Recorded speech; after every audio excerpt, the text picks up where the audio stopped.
안녕하세요. 오늘의 사연은 부인의 불륜을 잡아낸 남편분이 보내주셨습니다. 부인이 불륜 행위를 하는 줄 꿈에도 몰랐다 잡아냈다고 하시는데요. 어떤 사연일지 한번 읽어보겠습니다. 안녕하십니까?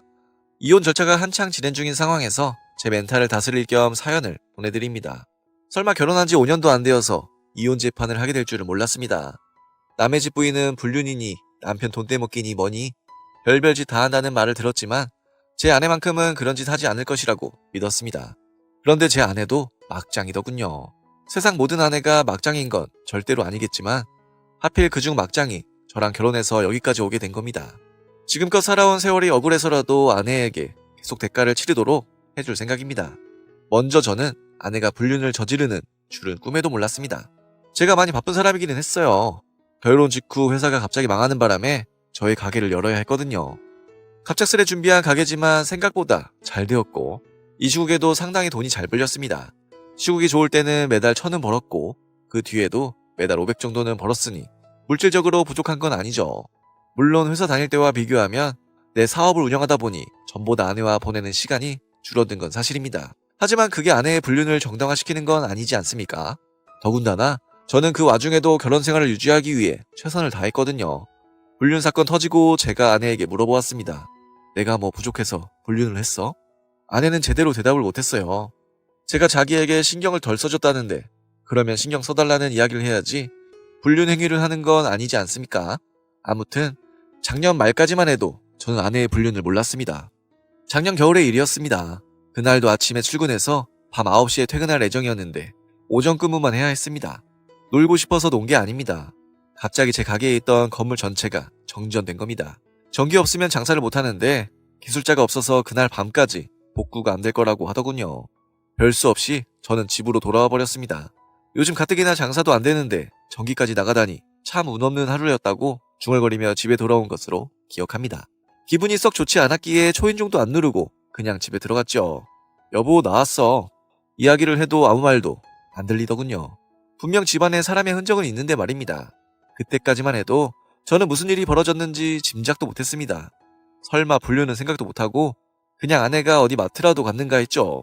이상하게 피곤해서 침실로 갔는데 침실 문을 여는 순간 이상한 느낌을 받았습니다.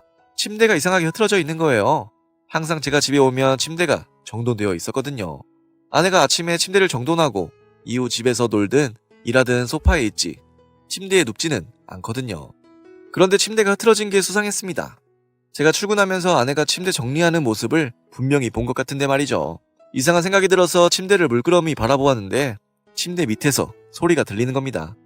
덜컥덜컥 하는 소리에 뭔가 끄끄하는 소리. 보기 전에는 뭐가 있는지 짐작도 못하고 침대 밑을 내려다보니 그 새끼가 있더군요. 생전 본 적 없는 남자놈이 있는 겁니다. 도둑이야! 놀란 저는 비명을 지르면서 바로 112 눌러서 경찰에 신고했습니다. 여기 뭐뭐 아파트 뭐뭐호인데요. 지금 집에 도둑이 있어요. 빨리 와주세요. 저도 놀랄 순발력으로 신고를 할 때까지 침대 아래 남자놈은 꼼짝을 않더군요. 자신감이 생긴 저는 그 새끼를 잡고 끌어냈습니다. 힘도 없고 비리비리한 놈이라 그대로 끌려 나오더군요. 그 새끼의 모습은 실로 가관이었습니다. 팬티도 안 입고 나체로 침대 밑에서 끌려 나왔으니까요. 그리고 그 새끼 옆에는 마찬가지로 나체 상태인 제 아내가 끌려 나왔습니다. 이성적으로 생각하면 금방 무슨 일인지 알 수 있는 상황이었지만 그때 너무 놀라고 당혹스러워서 이렇게 말한 게 떠오릅니다. 넌 뭐야? 자기는 왜 그러고 있어? 대한민국 경찰이 굼뜰다고는 하지만 그땐 안 그렇더군요. 그 새끼가 옷도 제대로 입기 전에 경찰이 우리 집에 와서 초인종을 누르는 겁니다. 일단 경찰을 맞이했죠. 경찰 한 명이 아직도 옷 제대로 못 입은 그 새끼랑 아내를 보고 작게 중얼거리더군요. 딱 보니 불륜이네. 그런 경찰의 말에 저도 비로소 확신했습니다. 이 새끼는 불륜남이고 제 아내와 붙어먹었다고요. 어쨌든 신고는 들어왔고 집에 제가 모르는 사람이 있으니 조사는 받아야 한다더군요. 그렇게 저와 아내, 그 새끼까지 경찰서로 가게 되었습니다. 전 본능적으로 무언가를 느낀 것 같습니다. 이미 아내와의 결혼은 파탄났고 돌이킬 수 없다는 걸요. 그래서 아내를 망신 주지 않을 필요도 없다는 것을요. 그 때문에 경찰서 가는 내내 주변 사람들 다 들으라는 듯 소리를 질러댔습니다. 아내는 불륜을 저질렀고 지금 불륜남이랑 함께 경찰서 가는 길이라고 만천하에 다 떠들고 다녔죠. 아예 경찰서 들어가면서 장인장모한테도 전화했어요. 무슨 일인가? 지금 아내가 집에 든 도둑놈인지 불륜남인지 하는 새끼랑 붙어먹는 거 잡아서 경찰서 왔습니다. 뭐라고? 무슨 소리 하는 건가? 경찰 조사 나오면 말씀드릴 테고 아내가 진짜 겁탈당한 게 아니라면 바로 이혼할 테니 그렇게 하십시오. 경찰 조사 결과 도둑은 아니고 그냥 불륜범이라는 사실이 드러났습니다. 제가 난리를 쳐서 아파트 CCTV도 확인했는데 그 새끼가 집에 여러 번 드나들었더군요. 뭐랄까요? 사람이 사람을 왜 죽이는지 그때 처음 알았습니다.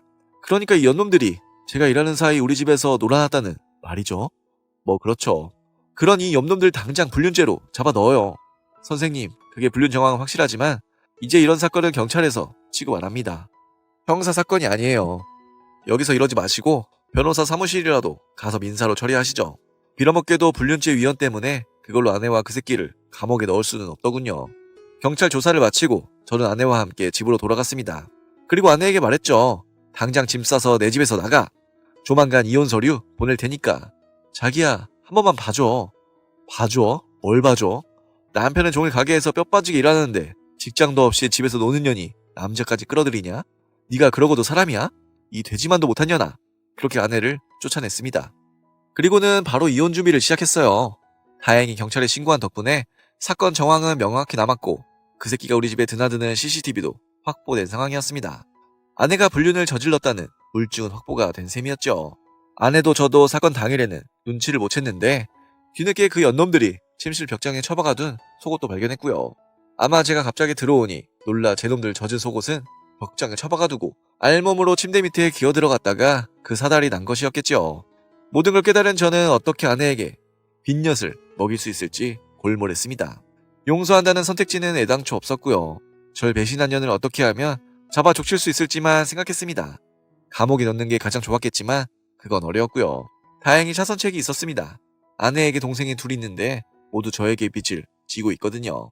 한 명은 제가 투자를 했고 다른 한 명은 그냥 빚을 지은 상태입니다. 하늘이 무심치 않았는지 둘 다 제가 목숨질을 쥐고 있는 셈이었죠.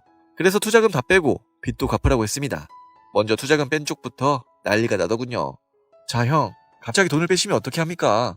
안 그래도 시국도 안 좋은데 우리 회사 망하게 하려고 그래요? 원망하려면 내 전 아내한테 해요. 전 아내라니 그게 무슨 소리입니까? 못 들었어요? 그냥 바람 피우다 집에서 쫓겨났어요. 이제 그쪽이랑 남남이니 투자할 이유도 없고 그래서 돈 뺀 겁니다. 두 번 다시 넣을 일 없으니 그렇게 알아요. 빚을 갚으라고 한 쪽에서도 마찬가지로 난리가 났죠. 이 내용 증명 뭡니까? 갑자기 빚을 다 갚으라니요. 원래 3년 기한으로 돈 빌린 거잖아요. 그건 아는데 좀 기다려주기로 하셨지 않습니까? 벌써 4년이 다 되어가니 많이 기다렸죠. 법정 이자하고 원금 빨리 갚아요. 안 그러면 대여금 소송을 걸어서라도 받을 겁니다. 지금 우리 누나 때문에 이러는 거예요? 잘하네요. 잔인한 말인지 모르겠지만 아내에게 고통을 주려면 친족을 이용하는 게 확실한 것 같았거든요. 저의 생각이 맞았습니다.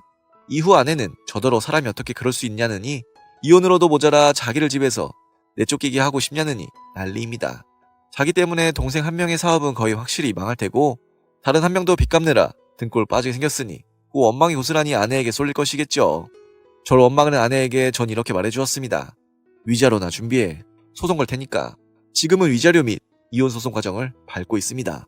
아내도 꼴에 변호사를 고용해서 이래저래 합의를 시도하고 있기는 한데 저는 무조건 제 판정에 갈 생각입니다. 그래야 아내와 불륜남이 이혼 재판정에 불려다니며 고통을 받을 테니까요. 위자료도 가능한 많이 받아낼 생각이고요. 아직 저의 복수가 끝나지 않았으니 복수가 완전히 끝나면 다시 글을 보내드릴까 합니다. 감사합니다. 네, 오늘의 사연은 여기까지입니다.